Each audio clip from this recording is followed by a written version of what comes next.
जय जय श्री सीता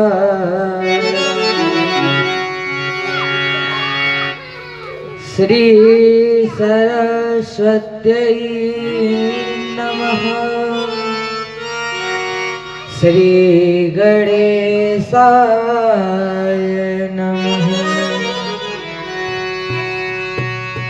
श्री परमात्मने नमः। श्री जानकी वल्लभो विजयते तराम। श्री राम कथा रस रसिक प्रभु शंभुनाथ हनुमान। प्रेम सहित आसन धरऊं सुनहु कथा करुगान। जय बोले सियावर रामचंद्र भगवान की जय हो। श्री सीतानाथ समारंभा श्री रामानंदार मध्यमा अस्मदाचार्य पर्यंता वंदे श्री गुरु परंपरा।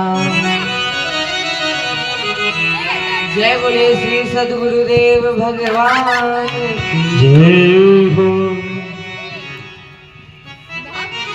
लोकाभिराम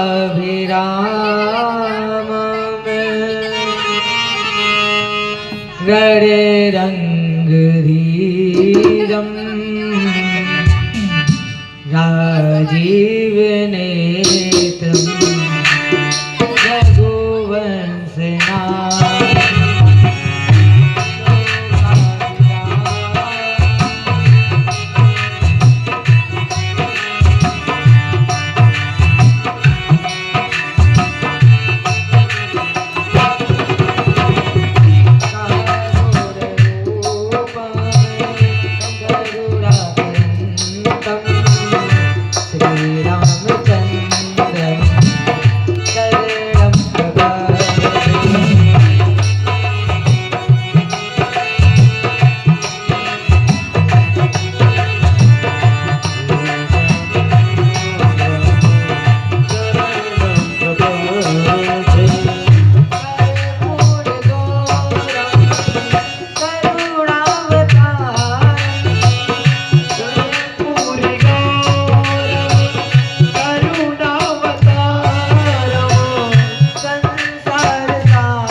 तुल्य वेगं जितेन्द्रियं दिमतं वरेशम्।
मत पिता रामचंद्र, स्वामी रामो मत सखा रामचंद्र, सर्वस्वं मे रामचंद्रो दयालु, नानम जाने नैव जाने न जाने,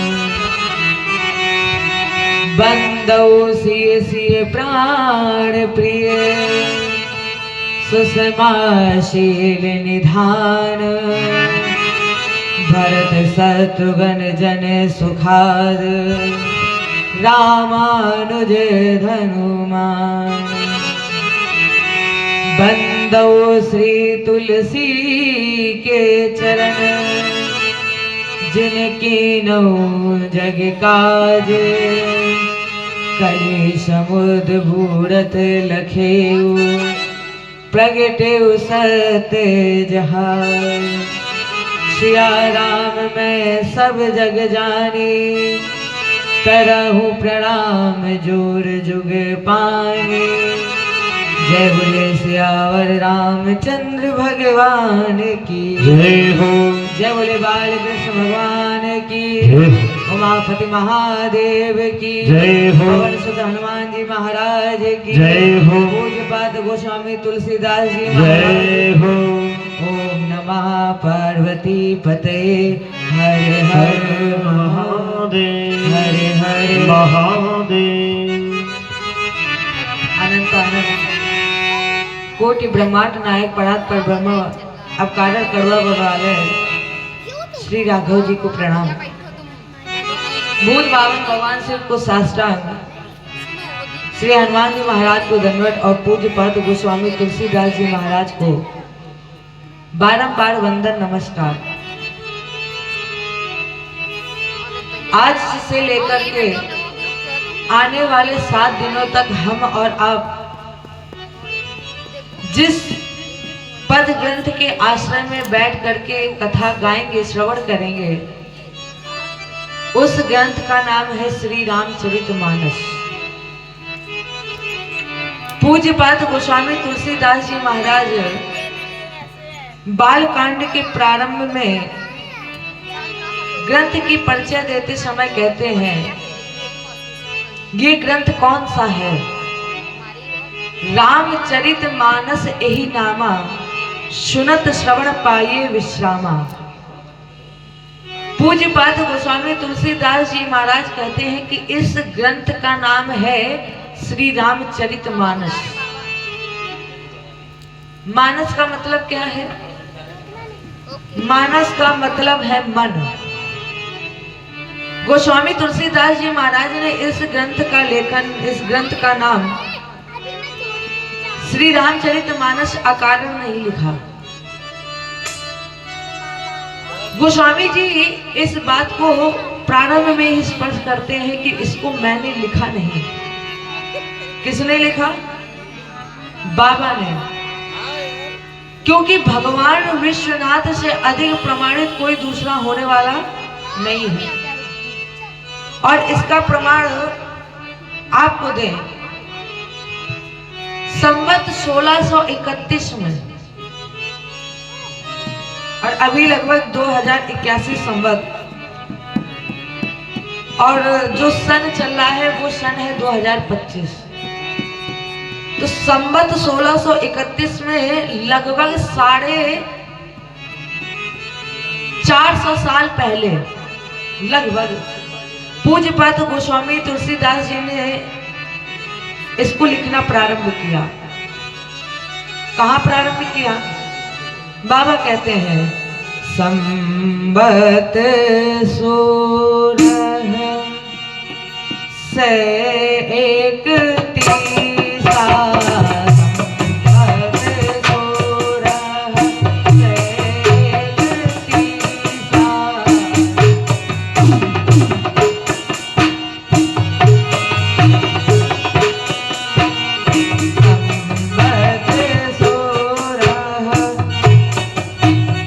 संबत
साक्षात दर्शन करिए।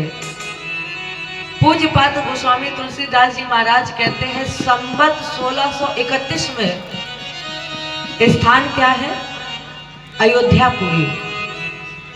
दिन कौन सा है? बाबा कहते हैं जे ही दिन राम जन्म श्रुति गावही। श्रुति कहते हैं वेद भगवान को। वेद भगवान जिस दिन राम जी के जन्म की तिथि बताते हैं, संवत 1631 में अयोध्यापुरी में नवमी भौम वार मधुमासा। इतना ही नहीं, कोई भी बात की गवाही ली जाती है तो पूछा जाता है कि वहां कौन था। जिस दिन रघुनाथ के जन्म की तिथि आती है, नौमी तिथि, और नौमी तिथि के दिन में श्री राम जी अयोध्या में आए। जब राम जी आए तो वहां पर धरती ही नहीं, ब्रह्मांड के जितने तीर्थ हैं अपने आप को कृतार्थ करने के लिए अयोध्या पहुंचते हैं। गोस्वामी जी कहते हैं जेहि दिन राम जन्म श्रुति गावही, तीरथ सकल तहा चली आवही। सारे के सारे तीर्थ अयोध्या में उपस्थित रहते हैं। एक स्थान पर जाने से सारे तीर्थों की यात्रा आपकी पूरी हो गई। जिस दिन, जिस क्षण, जिस मुहूर्त पे, जिस बेला पे, जिस घड़ी में और जिस स्थान पर भगवान श्री रघुनाथ ने अवतार लिया, उसी दिन, उसी समय, उसी स्थान पर, उसी ग्रह नक्षत्र के समय गोस्वामी तुलसीदास जी महाराज ने श्री रामचरितमानस को लिखना प्रारंभ किया। और ये तुलनात्मक दृष्टिकोण कहता है कि ये श्री रामचरितमानस केवल किताब नहीं है, ये श्री रामचरितमानस कलिकाल में मेरे रघुनाथ जी का अवतार है। ये भगवान का वांग्मय स्वरूप है, ये साक्षात भगवान है। आप जीवन में कोई भी कार्य करिए तो सबसे पहले विश्वास होना पड़ेगा, आपको विश्वास रखना पड़ेगा। और यदि आपको विश्वास नहीं होगा तो हजारों साधन एकत्रित करने के बाद आप सफलता प्राप्त करने वाले नहीं हैं। तो सबसे पहले विश्वास है, फिर इसके बाद भक्ति करिए। तो श्री रामचरितमानस जी के आश्रम में अपने जीवन को कृतार्थ करें। इसी ग्रंथ के आश्रम में हम और आप आने वाले 7 दिनों तक इस गंगा में बहें, नदी में स्नान करें और स्नान करने के बाद इसमें डूबे। श्री रामचरितमानस, मानस में 4 वक्ता हैं और आप सुनते रहते कि कथा जिस प्रकार तालाब के 4 दिशा में 4 घाट होते हैं, उसी तरह गोस्वामी तुलसीदास जी महाराज कहते हैं कि इस रामचरितमानस के सरोवर में 4 घाट बने हैं और हर घाट में एक कहने वाला है और एक ही सुनने वाला है। अब 4 घाट, पहला घाट है शरणागति घाट, दूसरा घाट है कर्मकांड घाट, तीसरा घाट है ज्ञान घाट और चौथा घाट है भक्ति घाट। पहले घाट की चर्चा प्रारंभ करें, शरणागति घाट। इस घाट में वक्ता कौन है? पूज्यपाद गोस्वामी तुलसीदास जी महाराज वक्ता है इस घाट पर, और श्रोता है गंगा मैया की धारा। या ये कहें कि संत लोग कहते हैं कि पूज्यपाद गोस्वामी तुलसीदास जी का अपना निज मन है। अब ये घाट है कहां पर?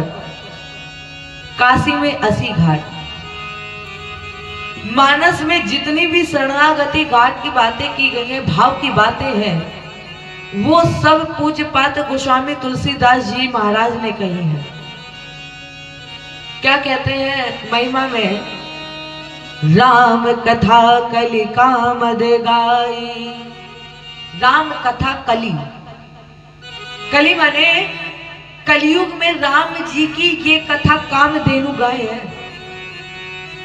अर्थात जो कामना लेकर इसकी सेवा करेंगे, ये कथा आपकी कामना को पूर्ण करेगी। लेकिन एक शर्त है, वो कामना हो कैसे? धर्म सम्मत हो। तब पूज्यपाद गोस्वामी तुलसीदास जी महाराज ने महिमा गाई, पहले वक्ता पहले घाट। अब गोस्वामी जी कहते हैं मैं आपको वो कथा सुनाऊंगा। कौन सी कथा? जो कथा प्रयाग में बैठ करके याज्ञवल्क्य के ऋषि ने भरद्वाज जी को सुनाई। दूसरा घाट कर्मकांड घाट। ये घाट कहां पर है? तीर्थराज प्रयाग में। इसमें वक्ता है याज्ञवल्क्य जी महाराज और श्रोता बनकर आए हैं भरद्वाज जी महाराज। मानस में जितनी भी कर्म प्रधान बातें हैं, सब याज्ञवल्क्य जी ने भरद्वाज जी को सुनाई। दूसरा घाट याज्ञवल्क्य जी महाराज ने महिमा गाकर सुनाया है। महामोह महिषेष विशाला और राम कथा कालिका कराला। दुर्गा माँ ने महिषासुर का वध किया, तो ये कथा भी दुर्गा है, ये कथा काली है। ये किसका वध करेगी? तुम मोह रूपी महिषासुर का वध करने के लिए राम जी की कथा साक्षात काली जी के समान है। अब याज्ञवल्क्य जी दूसरे घाट पर बैठे हैं। याज्ञवल्क्य जी कहे मैं आपको वो कथा सुनाऊंगा जो कथा भगवान शंकर ने मैया पार्वती जी को सुनाई। तो ये दूसरा घाट हुआ। तीसरे घाट में जब प्रारंभ हुआ, तो अब ये घाट कहां पर है? कैलाश पर्वत पर, जिसका नाम है ज्ञान घाट। यहां पर वक्ता बने भूत भावन भगवान शिव और श्रोता बनी है मेरी मां भवानी जी। मानस में जितनी भी ज्ञान की बातें कही गई हैं, वो सब शंकर भगवान ने कही है। अब शंकर भगवान जी ने महिमा क्या गाई है? शंकर जी मैया पार्वती जी से कहते हैं देवी, मैं आपको वो कथा सुनाऊंगा जो कथा काकभुसुंडी जी ने गरुड़ जी को सुनाई है। ये हुए तीसरे घाट। अब यहां से चौथा घाट प्रारंभ हुआ। ये घाट कहां पर है? ये घाट है हिमालय में नीलगिरी पर्वत पर, जहां पर काकभुसुंडी जी महाराज पक्षियों को कथा सुना रहे हैं। लेकिन अब यहां पर समझिएगा कि महिमा चारों स्थान पर हुई है। महिमा चारों स्थान पर हुई, लेकिन 3 स्थान पर वक्ता ने महिमा गाई। चौथे स्थान पर वक्ता ने महिमा नहीं गाई। फिर जो कथा को सुनने आए थे, जितने भी श्रोता सुनने आए कथा को, वही वहां पर महिमा गाने लगे। अब ये कैसे हुआ? काकभुसुंडी जी कौआ, तो कौआ महाराज जब व्यासपीठ पर बैठे हैं और नीचे एक से एक दिव्य दिव्य पक्षी, इनको तो छोड़िए, साक्षात पक्षियों के जो राजा हैं, भगवान के जो वाहन हैं, गरुड़ जी महाराज आज श्रोता बनकर के बैठे हुए हैं। क्यों? क्योंकि लंका में जब युद्ध प्रारंभ हुआ, युद्ध के बीच में राम जी नागफास में जब बंध गए, और जब भगवान नागफास में बंध गए, तो नारद जी ने गरुड़ जी को बुलाया। क्यों? क्योंकि गरुड़ जी सर्प को खाते हैं। तो भगवान नागफास में बंधे हुए गरुड़ जी को बुलाया गया कि आप भगवान को बंधन से मुक्त करिए। गरुड़ जी आए, भगवान को बंधन से मुक्त तो कर दिया, लेकिन भगवान को बंधन मुक्त करने के साथ ही गरुड़ जी अपने आप में ही बंध गए। और जब गरुड़ जी बंधे तो किसमें बंधे हैं? मोह में। यहां पर एक शब्द है नैकट्य दोष का। ये दोष कब लगता है? जब अधिक निकटता हो। कैसे? जब अनुराग नहीं होगा, पूर्ण भाव में समर्पण नहीं होगा, तो ये दोष आपको लग जाएगा। दोष पकड़ा किसको? गरुड़ जी को। भगवान को मुक्त किए, सोचने लगे कि ये भगवान नहीं है। क्यों? भगवान अगर ये होते तो क्या इनको कोई बांध सकता? इसका मतलब ये भगवान नहीं है, ये नकली है। और जैसे इनके मन में, गरुड़ जी के मन में विचार आया कि ये भगवान नहीं, ये नकली है, तो गरुड़ जी भी मोह में बंध गए। अब पहुंचे भागते हुए नारद जी के पास। गरुड़ जी ने नारद जी को बताया तो नारद जी ने कहा, इस मोह में आप भी बंधे हो? अरे इस मोह में तो मैं भी बंधा हुआ हूं, मुझे भी पकड़ा हुआ है। तो अब दोनों पहुंचे ब्रह्मा जी के पास। ब्रह्मा जी के पास भी कोई उपाय नहीं था जो इस मोह से दूर कर सके। ब्रह्मा जी को सारी बात बताई, कहे कि जब आपको ही पकड़ा है तो फिर क्या किया जाए?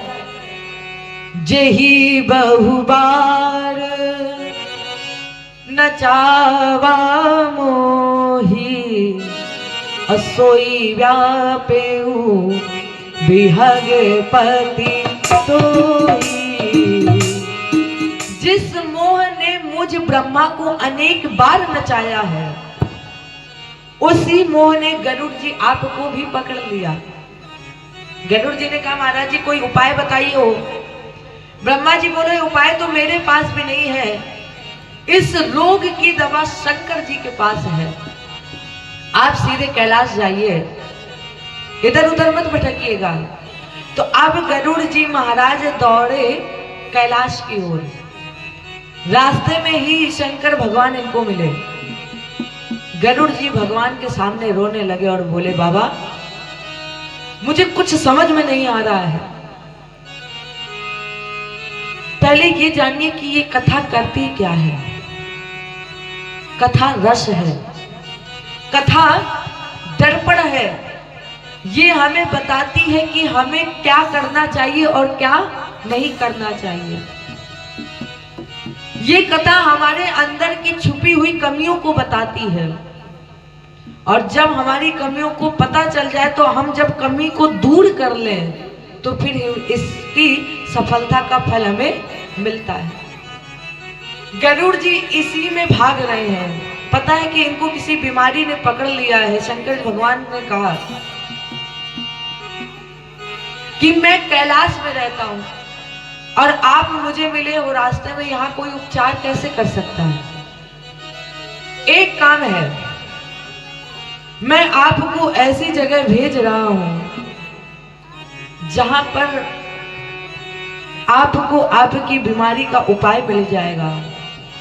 कैसे? तब ही होई सब संशय भंगा,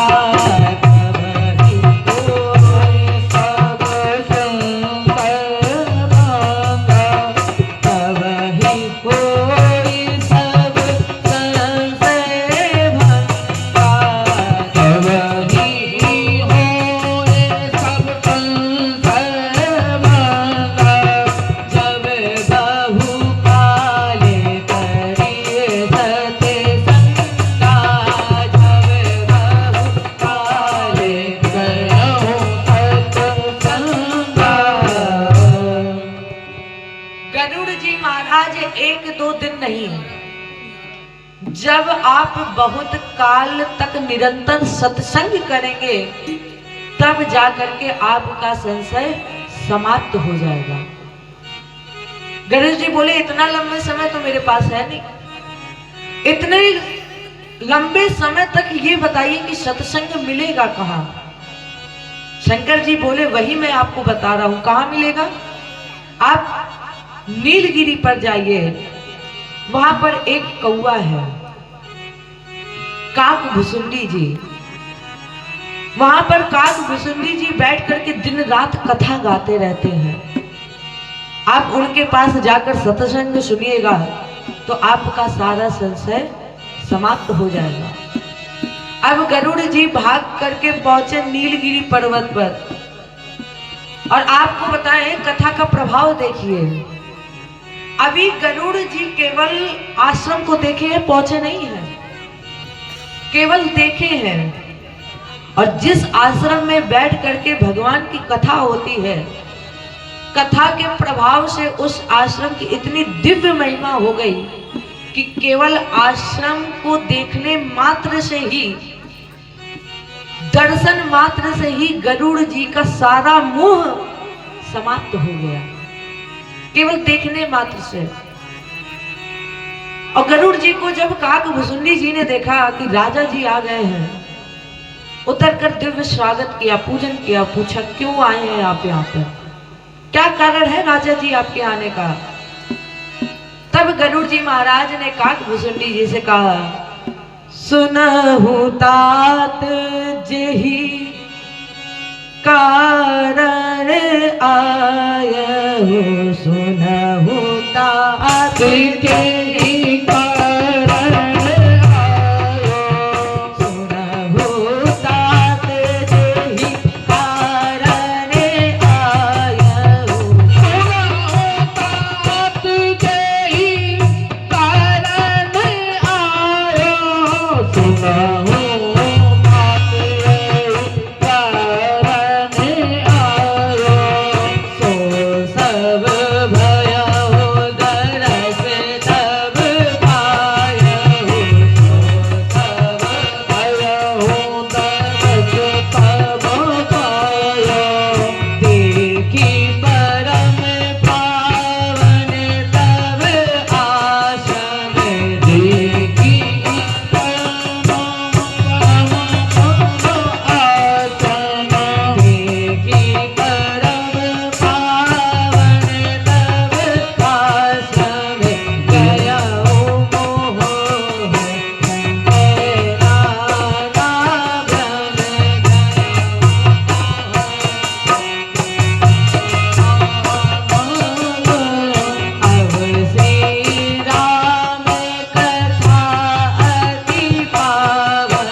जय जय राम कथा, जय श्री राम कथा।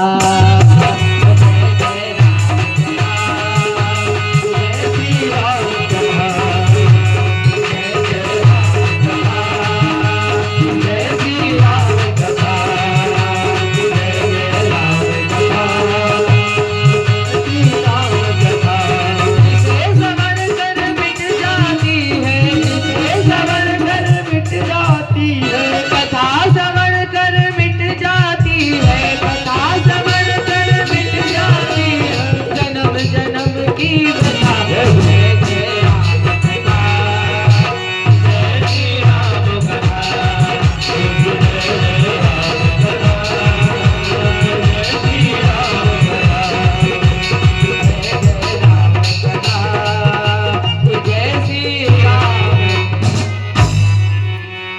अरे जिसे सवर कर मिट जाती है, किसे? ये कथा सवर कर मिट जाती है, 100 जन्म जन्म की व्यथा वो जय जय राम कथा। केवल और केवल आश्रम के दर्शन मात्र से गरुड़ जी महाराज का सारा संशय समाप्त हो गया। कथा कहती है, सुन तन साहि काम मत दम्बा। कथा सुनकर शरीर में ऊर्जा भर जाती है, क्योंकि इसको सुनने के बाद कुछ भी असंभव नहीं है। जो असंभव होता है वो भी संभव बन जाता है। तो कथा क्या कहती है? कथा आत्मबल को पुष्टि करती है। जब आप जैसे जैसे कथा सुनेंगे और अयोध्या कांड में जब आप प्रवेश करेंगे, तब आपको पता चलेगा कि कथा की महिमा क्या है। यहाँ पर पूज्य पाद गोस्वामी तुलसीदास जी महाराज ने 7 कांड लिखे और बम्बई में ज्वाला प्रसाद जी की श्री रामचरितमानस जी, उसमें 8 कांड लिखे हुए और 8वां कांड है लवकुश कांड। लेकिन पूज्य पाद गोस्वामी तुलसीदास जी महाराज ने केवल 7 कांड लिखे। पहला कांड बालकांड, दूसरा अयोध्या कांड, अरण्य कांड, किष्किंधा कांड, सुंदर कांड, युद्ध कांड, जिसे हम और आप लंका कांड भी कहते हैं। 7वां कांड उत्तर कांड और 8वां कांड लवकुश कांड। उत्तर कांड में जीवन की ऐसी कोई समस्या नहीं है जिसका उत्तर ना लिखा हो। और बाल कांड के प्रारंभ में पूज्य पाद गोस्वामी तुलसीदास जी महाराज ने सर्वप्रथम 7 श्लोक लिखे। अब गोस्वामी जी ने 7 ही कांड क्यों लिखे? वैसे तो संत अनेक कारण बताते हैं। एक सबसे जो कारण है वो कारण ये है कि आपके जीवन में, हमारे जीवन में कितने दिन होते हैं? 7 दिन होते हैं। और गोस्वामी तुलसीदास जी महाराज ने 7 कांड इसलिए लिखे कि 7 दिन है। जिस प्रकार 7 दिन है उसी प्रकार 7 कांड है। अर्थ क्या है? मानस को पढ़ने के लिए आप कोई भी दिन मत गिनिए। जिस दिन मन लग जाए उसी दिन आप श्री रामचरित को मानस पढ़िए। और इसे पढ़ने के लिए कोई शुभ अशुभ दिन भी नहीं है। इसे पढ़ने के लिए सारे दिन शुभ हैं। और मानस को पढ़ने के लिए कोई नियम भी नहीं है। लेकिन एक निवेदन है मेरा कि जो भी आप पढ़ें वो सब समझ के पढ़ें। यहाँ पर एक चौपाई पढ़ते हैं, अरे मंगल भवन। आपको श्री मद भागवत कथा महापुराण के एक श्लोक याद हो ना याद हो, शिव पुराण का याद हो ना याद हो, लेकिन श्री रामचरितमानस की सबको, छोटे से छोटा हो चाहे बड़े से बड़ा हो, सबको एक ना एक चौपाई जरूर याद होती है। तो आइए हम सभी भी पढ़े, अरे मंगल भवन मंगल हारी,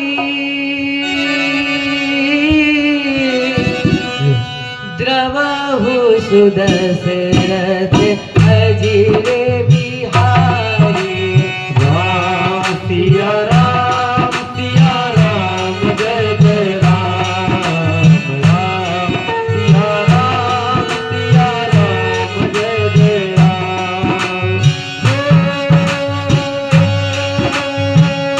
मंगल भवन मंगल हारी, द्रवहु सुदशरथ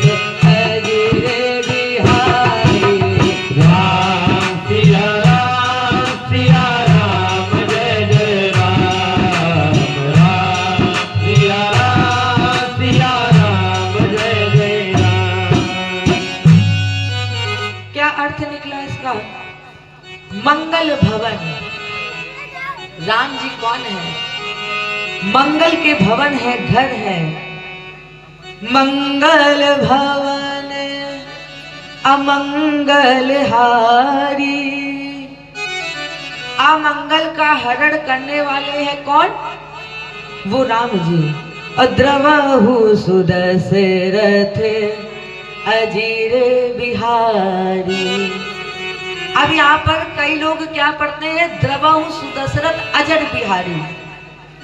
अब दोनों का अर्थ समझिएगा। अजीर और अजर में अंतर क्या है? अजर मतलब है जो जल ना सके। अजर मतलब जो जल ना सके, और अजीर मतलब है आंगन। गोस्वामी तुलसीदास जी महाराज कहते हैं द्रवहु, आप मेरे पर द्रवित होइए। कौन? दशरथ जी अजीर बिहारी। दशरथ जी के अजीर आंगन में खेलने वाले राम जी, जो मंगल के घर हैं, अमंगल का हरण करते हैं, वो राम जी मेरे पर द्रवित हो। महात्मा गांधी जी एक चौपाई हमेशा कहते थे, परहित सरिस धर्म नहीं भाई, और पर पीड़ा सम नहीं अधमाई। अब इस चौपाई का क्या अर्थ है? परहित, पर का हित करना, इससे बड़ा धर्म और कुछ नहीं है।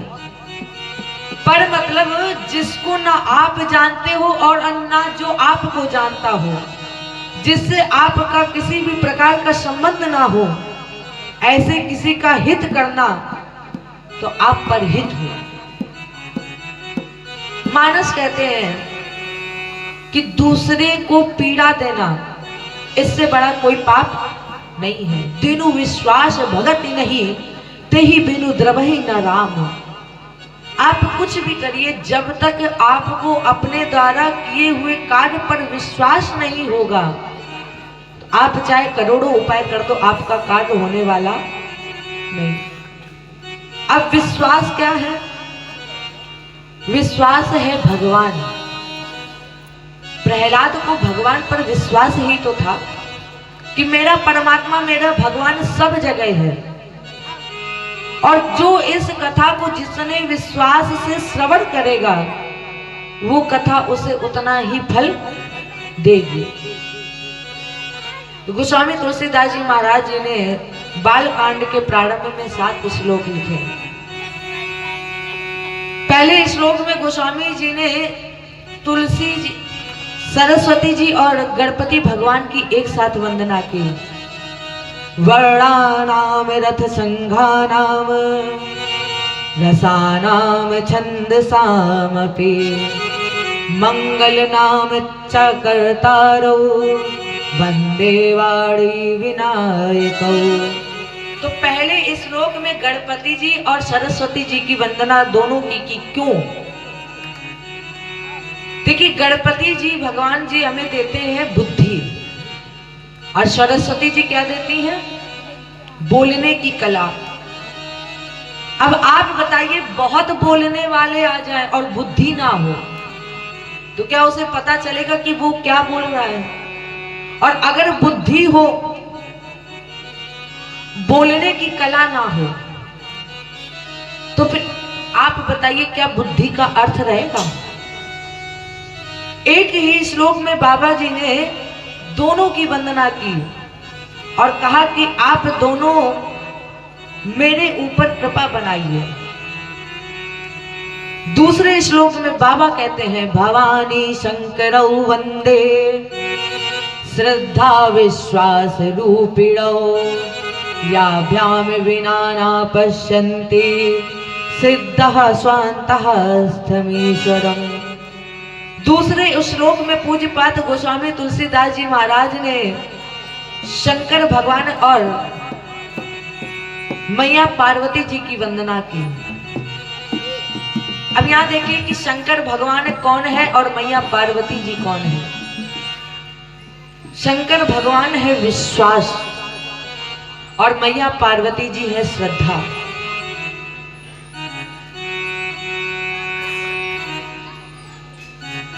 सबसे ज्यादा जरूरी है विश्वास, क्योंकि विश्वास ही भक्ति है, और जब तक विश्वास नहीं है तब तक भक्ति भी आपको मिलने वाली नहीं है। जब हम और आप कल भगवान शिव और मैया पार्वती जी के विवाह को सुनेंगे तो समझिएगा, जीवन में जब तक विश्वास और श्रद्धा का मिलन नहीं होगा तब तक राम रूपी कथा गंगा निकलेगी ही नहीं। कब निकलेगी? जब विश्वास और श्रद्धा का मिलन हो जाएगा। इसीलिए गोस्वामी तुलसीदास जी महाराज ने सबसे पहले विश्वास और श्रद्धा का विवाह कराया, और शिव विवाह तक राम जी की कथा प्रारंभ हुई। गोस्वामी जी निवेदन करते हैं कि मैं जो कथा लिखने जा रहा हूं, बाबा ऐसी कृपा बनाइएगा कि उस पर मेरा विश्वास और श्रद्धा दिन रात बढ़ती रहे। ये रामचरितमानस गोस्वामी तुलसीदास जी महाराज ने लिखी नहीं है, भगवान शंकर जी ने गोस्वामी जी से लिखवाई है। शिव जी बोलते गए और गोस्वामी तुलसीदास जी महाराज लिखते गए। ये पूरा शिव शास्त्र है, क्योंकि जो शंकर जी बोलते गए गोस्वामी जी वही वही लिखते गए, और गोस्वामी जी इस बात को कह भी रहे हैं, शंभु प्रसाद सुमति ये हुलसी,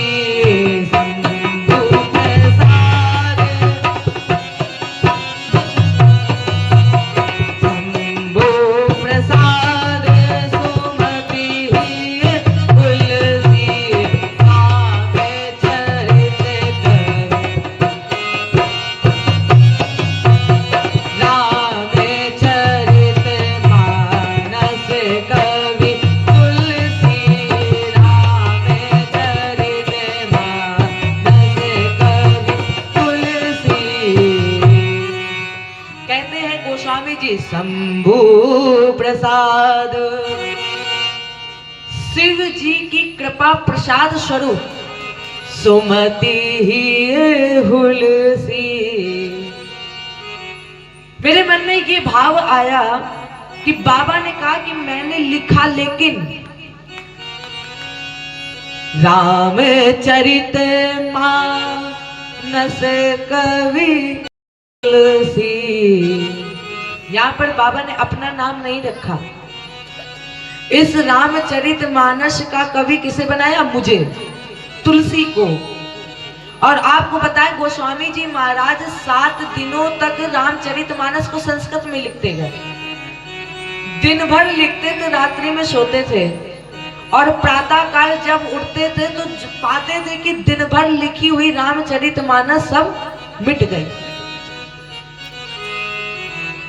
7 दिन तक निरंतर यही चला, और 7वें दिन रात्रि में बाबा को जब शंकर जी और मैया पार्वती जी ने दर्शन दिए और कहा, बाबा आप इसको संस्कृत में नहीं लिखिए, आप इसको अवधी भाषा में लिखिए। क्यों? क्योंकि आगे चलकर संस्कृत सबके बस की बात नहीं है, और जब संस्कृत समझ नहीं पाएंगे तो रामचरितमानस लिखने का कोई महत्व। तो कम से कम इस भाषा में तो लिखो कि जो किसान हल जोतता है तो वो भी इस मानस को पढ़ सके। इसी का प्रमाण देखिए,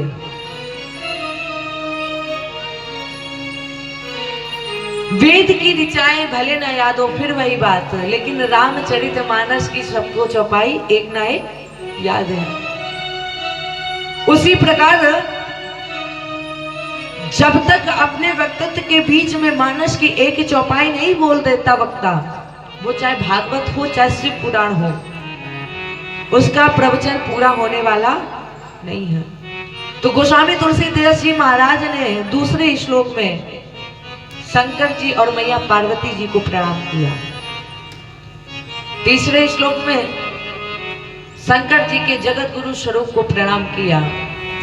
वंदे बोधमयं नित्यम गुरुम शंकर रूपिणम यमाश्रितो हि वक्रोपि चंद्रः सर्वत्र वंदते। अब यहाँ पर बड़ा कौन है? बड़ा वो है जिसके पास छोटा पहुंच करके बड़कपन प्राप्त कर ले। शंकर भगवान चंद्रमा राहु के त्रास से भागा, बाबा के पास पहुंचा, त्राही मां मेरी रक्षा करिए। तो शंकर भगवान ने कहा ठीक है आओ बैठ जाओ। तो ये कहां आकर बैठा? ये जाकर के सीधे शंकर जी के सर पर बैठ गया, कपारी पर बैठ गया। लेकिन इसके बाद भी क्या हुआ? वक्रोपी, यहां पर गोस्वामी जी कहते हैं टेढ़ा चंद्रमा, और शंकर जी की ललाट पर पूर्णिमा के चंद्रमा नहीं, यहां पर शंकर जी के ललाट पर दूज के चंद्रमा है। बाबा के मस्तक पर होने वाले, बाबा के मस्तक पर होने के कारण चंद्रमा जगत पूज्य बन गया, जिसके शरण में जाने के बाद कोई भी बड़ा बन जाता है। पूज्य पाद गोस्वामी तुलसीदास जी महाराज ने इस भाव से गुरु स्वरूप शंकर भगवान की वंदना की। चौथे श्लोक में आदि कवि बाबा वाल्मीकि और श्री हनुमान जी महाराज की वंदना की। पांचवें में मेरी मां जानकी जी की वंदना की। छठे में राघव सरकार की वंदना की। और सातवें में गोस्वामी जी अपनी बात कहते हैं, अंतिम श्लोक, नाना पुराण निगमागम सम्मत यद और रामायणे निगदितम क्वचिन्दत्योपि। कहते हैं मैंने इस रामचरितमानस की रचना कैसे की है?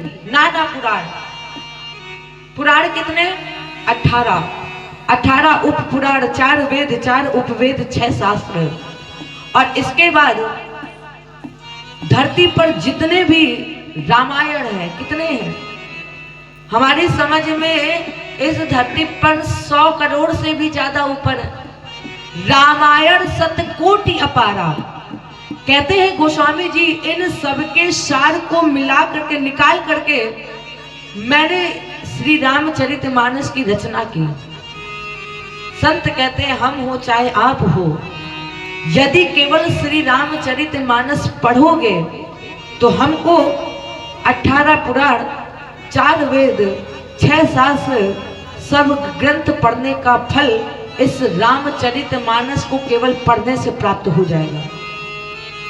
और 7 श्लोक लिखने के बाद पंचदेव उपासना की। और उसके बाद गोस्वामी तुलसीदास जी महाराज ने पहली चौपाई, पूज्यपाद गोस्वामी जी कहते हैं, बंदऊ गुरु पद पदों में परागा,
सबसे पहले गुरुदेव भगवान के चरण की नहीं, चरण रज की वंदना की। रज समझते हैं? पांव में जो धूल होती है उसकी वंदना गाई। क्या? बंदऊ गुरु पद पदों में परागा। जो भी अपने गुरु चरण रज का सेवन करता है वो रज उस जीव की रुचि को बदल देता है। उस जीव की रुचि अपने आप ही बदल जाती है जो गुरु की चरण रज का सेवन करता है।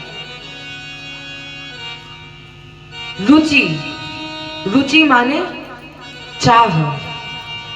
अब यहाँ पे क्या है? सुरुचि सुवास सरस अनुरागा। सुरुचि माने सुंदर रुचि, सुवास सुवास सरस अनुरागा। रुचि बदल जाती किसकी? जो गुरु चरण रज का सेवन करता है। सुवास सुवास कहे तो सुगंध। गुरु चरण सेवा करने से जीवन सुगंध से भर जाता है। सरस जीवन में सरलता आ जाती है।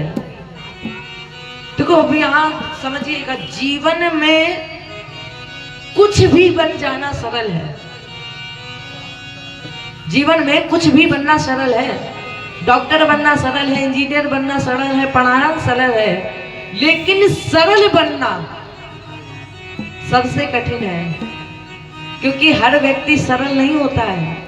देख लो, किसी से बात करो तो हर कोई व्यक्ति टेढ़े मुंह जवाब देता, कोई सीधा बोलता ही नहीं। तो सरल बनना सबसे कठिन है, लेकिन सरल बन जाना सरल है। इसीलिए जानते हैं कि राम जी ने नवम भक्ति में 9वें स्थान पर सरल को रखा है। सरल होना भी एक भक्ति है, लेकिन ये 9वीं भक्ति एक नवम सरल आसान नहीं है। सरल पर प्रवचन देना तो बहुत सरल है। बड़े बड़े संत लोग, महात्मा लोग प्रवचन देते, सरल है, लेकिन सरल बन जाना बहुत कठिन है। अब हम लोग क्या कहते हैं कि क्रोध मत करो। क्रोध करना अपराध है, पाप है। क्रोध व्यक्ति को अंत के गर्त में ले जाता है, अंधकार में ले जाता है। और किसी किसी को तो क्रोध इतना आता है कि अपना ही सर दीवार पर। लेकिन हम लोग कहते तो है क्रोध नहीं करना चाहिए। क्रोध सबको आता है। क्रोध फिर वो चाहे हम हो, चाहे आप हो, चाहे महात्मा हो, चाहे संत हो, सबको क्रोध आता है। लेकिन क्रोध की भी एक सीमा होती है कि हमें कितना क्रोध करना चाहिए। एक है जिसको क्रोध नहीं आता, किसे? मुर्दा को। मुर्दे को कभी। इसलिए सरल पर प्रवचन तो बहुत देते हैं, लेकिन सरल बनना बहुत कठिन है। और जिस पर मेरे राघव जी की कृपा हो जाए तो उसके पास समझ लो सरल अपने आप ही आ जाता है। अब ये सरलता प्राप्त कैसे होगी? गोस्वामी तुलसीदास जी महाराज कहते हैं ये भी बड़ा सरल है। सरलता प्राप्त करना भी सरल है। जो गुरु चरण रज का सेवन करे, ये चरण रज ही उसके जीवन में सरलता ला देती है। सरस अनुरागा। अब अनुराग क्या है, राग क्या है? पहले ये जानिए राग क्या है। राग माने प्रेम। जो संसार में, समाज में हम प्रेम करते हैं, उस प्रेम का नाम है राग। और वही प्रेम जब और ऊपर बढ़ करके परिवार से निकल करके भगवान में प्रवेश कर जाता है, उस प्रेम का नाम है अनुराग। और वो अनुराग जब और ऊपर पहुंचता है, तप से, साधन से। और हमारी समझ में अब तो कहीं तप रहा ही नहीं है। पहले तो महात्मा संत लोग जाकर के वन में तप करते थे, तपस्या करते थे, लेकिन अब तो तप भी समाप्त हो गया है। तो तप से, साधना से भगवान के निराकार स्वरूप में प्रवेश करता है, उस प्रेम का नाम है वैराग्य। राग, अनुराग और वैराग्य। अब राम जी ना तो राग से मिलते हैं ना वैराग्य से मिलते हैं। राम जी कैसे मिलते हैं? गरुड़ जी से शंकर भगवान कहते हैं, मिलहि न रघुपति बिनु अनुरागा। राम जी बिना अनुराग के मिलते ही नहीं। और एक बात और क्या है कि बिना राग किए कोई भी अनुराग को प्राप्त कर ही नहीं पाता है। तो सबसे पहले आप क्या करिए, राग से प्रेम करिए। राग से माने अपने परिवार से प्रेम करिए।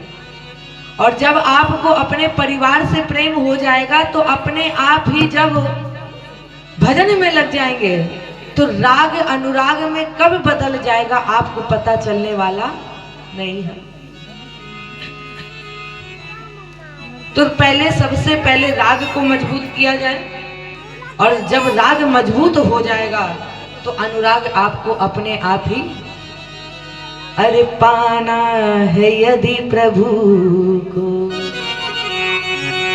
बस प्रेम से मिलेगा। पाना है यदि प्रभु को बस प्रेम से मिलेगा।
यदि प्रभु को केवल और केवल राघव से प्रेम विश्वास।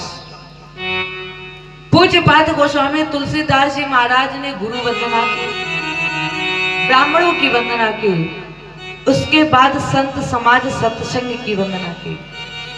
आइए हम सभी भी गोस्वामी तुलसीदास जी महाराज जी की चौपाई के साथ सत्संग की महिमा का वर्णन करें। बाबा कहते हैं, मंजन फल पेखिए तते काला,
सठ सुध रही सतसंगति पाई,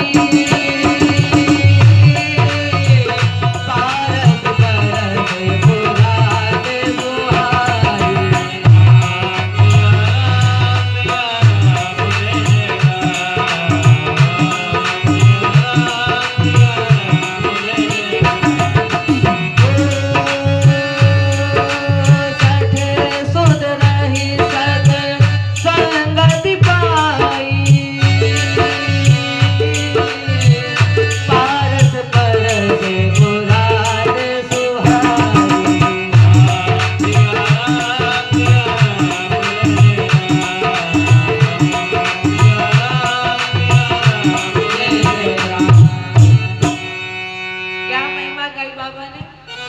बाबा कहते हैं सत्संग रूपी प्रयाग में जा करके जो नहाएगा क्या होगा? काक होई पिक बकऊ मराला। काक माने कौआ, कौआ क्या हो जाएगा? पिक हो जाएगा, माने कोयल हो जाएगा। तो उत्तरकांड में जब गरुड़ जी महाराज जी पहुंचे काक भुसुंडी जी के पास, तो काक भुसुंडी जी उत्तर दिए, पूजा की चौपाई कहती है, करी पूजा समेत अनुरागा, मधुर वचन तब बोले कागा। लिखा क्या है? मधुर वचन। तब कौआ भी मधुर वचन बोला। कौन कौआ? जो कौआ राम राम बोलेगा। आपके घर में कोई भी कितना भी कर्कश क्यों ना हो, कितना भी कर्कश बोलता हो, अगर उससे केवल 15 मिनट के लिए ही राम राम कह दो कि कह दो, तो हमारी समझ में एक दिन में 15 मिनट में बोलेगा, एक साल में वो अपने आप ही कर्कश बोलना बंद कर देगा। 15 मिनट राम राम बुलवाओ तो चाहे जितना कड़वा बोले, एक साल, अरे 1 महीना नहीं, 2 महीना नहीं, 1 साल तक तो सीख जाएगा, तो कम से कम मीठा तो बोलेगा। काक होई पिक, ये मानस का शिव शास्त्र है कि कौआ भी कोयल बन जाता है, मीठा बोल देता है। तो अब जब कौआ मीठा बोल सकता है, तो क्या ये शरीर, ये मनुष्य नहीं बोल सकता? ये कथा की महिमा है। हम क्या लिख रहे हैं ये महत्वपूर्ण नहीं है। महत्वपूर्ण क्या है, हम क्या सोच रहे हैं ये महत्वपूर्ण है। काक होई पिक बकऊ मराला, बकऊ कहे तो बगुला भी हंस बन जाएगा। कहते हैं सुनी आचरज करे जनी कोई, यहां पर सुनकर आश्चर्यचकित मत होइएगा। क्या कहा है, सत्संगति महिमा नहीं गोई। सत्संग की महिमा आज तक छुपी हुई नहीं है। किसको मिली, वाल्मीकि जी को। और आप लोग वाल्मीकि जी की कथा को जब सुनते हैं, सभी लोग पढ़े हुए हैं, जानते हैं वाल्मीकि जी को क्षण मात्र का सत्संग मिला नारद जी का। नारद जी को लूटने आ गए, जब दर्शन हुआ, सच्चाई का पता चला कि मेरे पाप में कोई भी भागीदारी नहीं है, तो रोते रोते चले आए नारद जी के पास, उपाय बताइए। नारद जी ने कहा कि केवल राम राम कहो। तब बोले तो राम तो मुझसे निकलेगा ही नहीं। क्यों, क्योंकि जीवन भर मैंने मरा मरा कहा, और जब मरा मरा कहा तो फिर राम राम कैसे निकलेगा। ये शिकार करता था, और जब शिकार मर जाता था तो मैं अपने मित्रों को बोलता था देखो मर गया, मरा तो जीवन भर मैंने मरा ही बोला। नारद जी ने कहा चिंता मत कर, तू अगर तूने जीवन भर मरा मरा भी बोला है, अब जल्दी जल्दी बोलो मरा मरा तो क्या निकलेगा, अपने आप ही राम राम निकलेगा। तो एक दोहा लिखे, वाल्मीकि के जाप से निकला यह परिणाम। क्या निकला परिणाम, अश्रद्धा होनी चाहिए, तुम मरा कहो या। अब मान लो तुम ऊपर बैठे बैठे राम राम कर रहे हो, मन में ही गाली देते जा रहे हो, तो भगवान भी तुम्हारे ऊपरी भाव को नहीं देखता है, परमात्मा तुम्हारे मन में छुपे हुए भाव को देख रहा है। अब वो ये भी नहीं देखता कि तुमने क्या चढ़ाया है, तुमने दूध चढ़ाया, धतूरा चढ़ाया, फल चढ़ाया, कुछ भी चढ़ाया, वो ये नहीं देखता। ये केवल भक्त का भाव देखता है, और तुमने अगर सच्चे भाव से उसको माना है, उसकी पूजा की है, तो ये जो वाल्मीकि जी का परिणाम निकला है वही आपका भी केवल और केवल श्रद्धा होनी चाहिए। वाल्मीकि भय ब्रह्म समाना, वाल्मीकि जी ब्रह्म ऋषि बन गए। कहते हैं सठ सुधरहि सत्संगति पाई। सठ समझते हैं, एक होते मूर्ख और एक होते हैं महामूर्ख। जिस डाल पर बैठा उसी डाल को काट रहा है। सठ सत्संग को प्राप्त करके वो भी सुधर जाता है। कैसे, यहाँ पर गोस्वामी जी उदाहरण में लिखते हैं, पारस परस कुधात सुहाई। एक मणि है जिसका नाम है पारस मणि। कहा जाता है कि पारस मणि को लोहे से स्पर्श करा दो तो वो लोहा सोने में बदल जाता है, और जैसे पारस मणि के स्पर्श से लोहे में लोहा सोने में बदल जाता है, उसी प्रकार सत्संग के स्पर्श से 60 से 60 व्यक्ति भी विद्वान बन जाता है, केवल और केवल सत्संग से ही। लेकिन एक अंतर है, क्या, पारस मणि लोहे को छूटकर सोना तो बना देती है, लेकिन उस सोना को ये गुण प्रदान नहीं करती है कि तुम आगे वाले को भी सोना बना दो। लेकिन सत्संग जिस मूर्ख को स्पर्श करता है उसको विद्वान तो बनाता है, लेकिन साथ ही साथ ये गुण भी देता है कि तुम भी आने वाले जिस मूर्ख को सत्संग दोगे तो वो व्यक्ति भी विद्वान बन जाएगा। ये सत्संग की महिमा है। इसीलिए पूज्यपाद कबीरदास जी बोल गए हैं, कहते हैं, कहत कबीर राम भजन में अब पाग सके तो पाग रे तेरी। केवल और केवल सत्संग, अरे संतन के संग लागरी कब अच्छी बनेगी?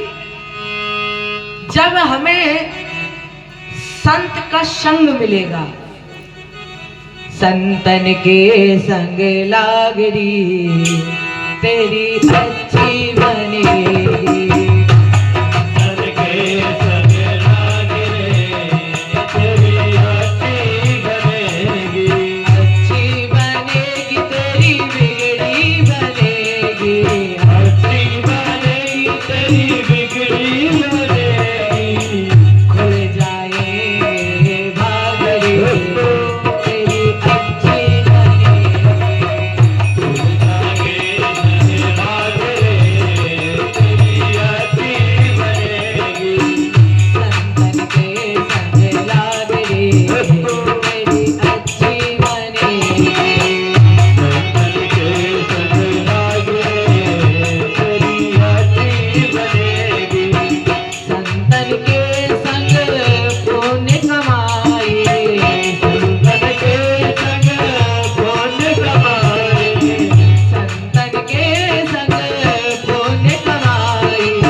ध्रुव जी की बन गई प्रहलादों की बन गई।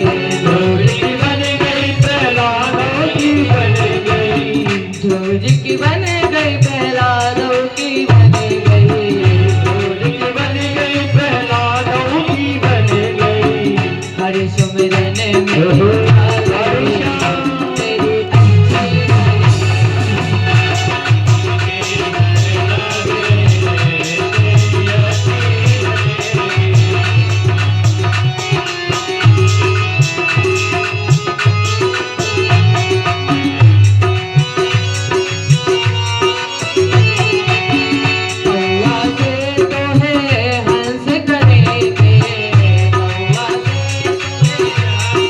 करे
वित लोक तीन आसाए, सुत वित लोक तीन आसाए, सुत वित लोक साथी रे, सुत वित लोक साथी रे, त्याग सके तो त्याग रे, तेरी अच्छी बनेगी,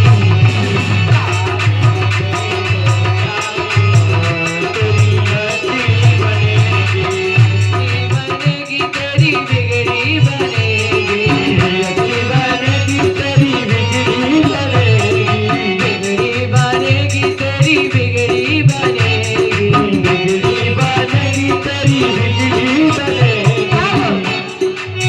खुल जाए तेरे भाग रे, तेरी अच्छी बनेगी,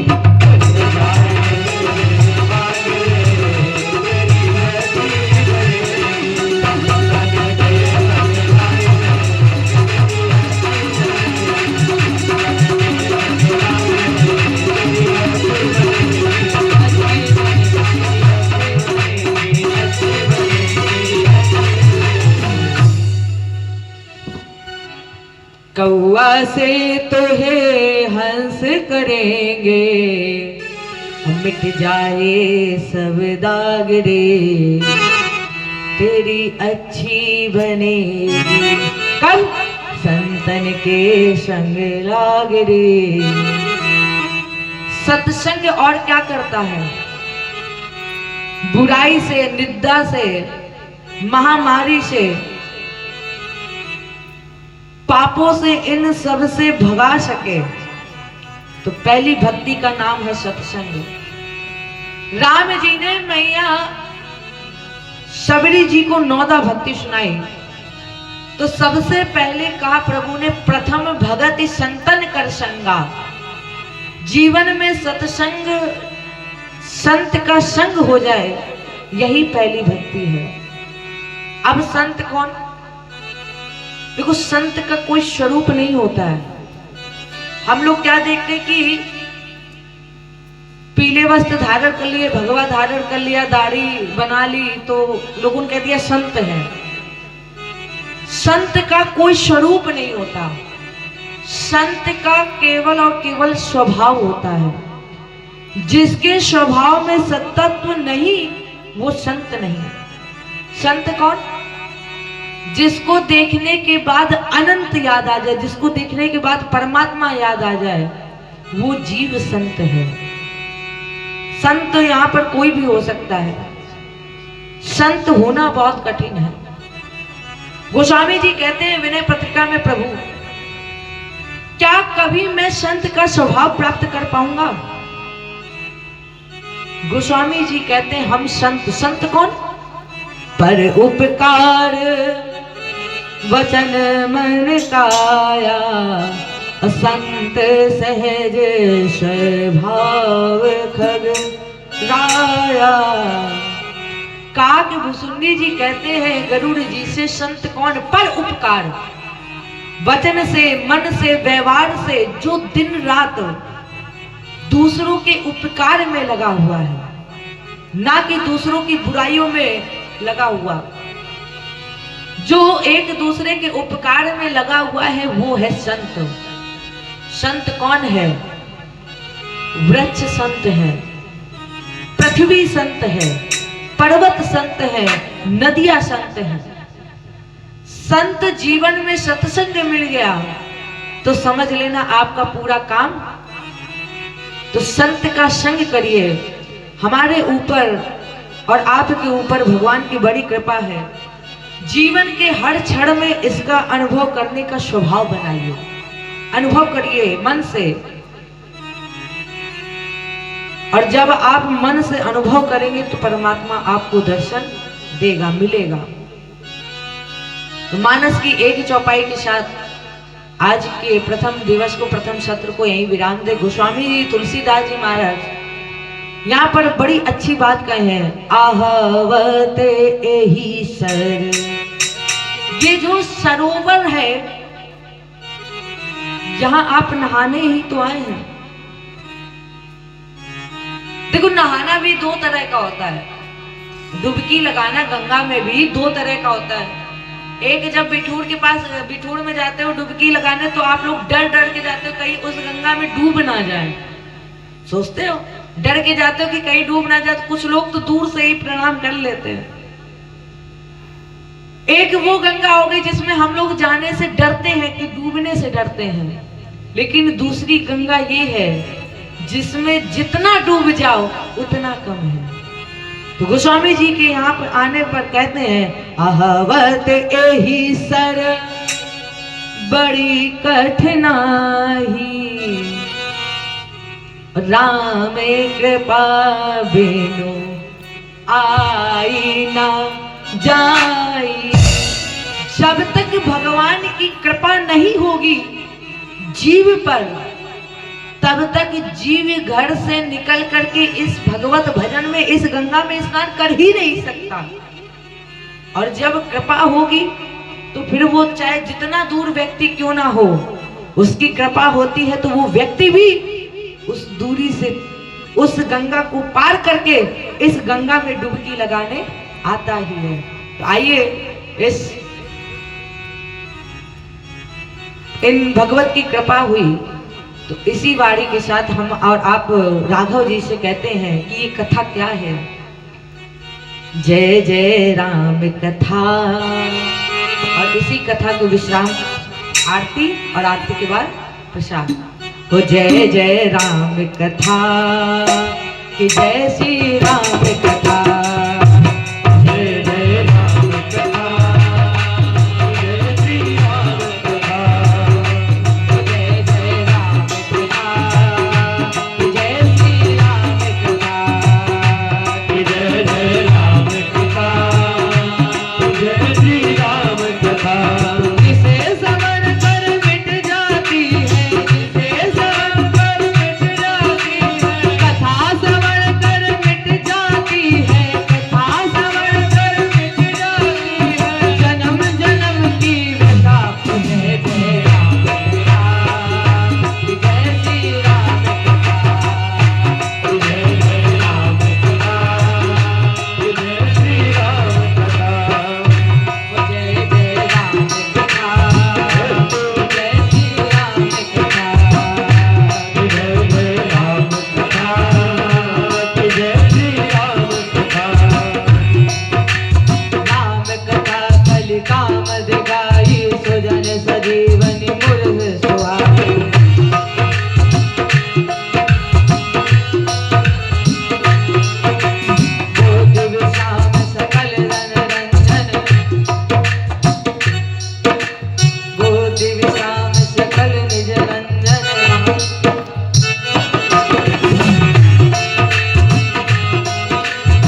जय बोलिए श्यावर रामचंद्र भगवान की।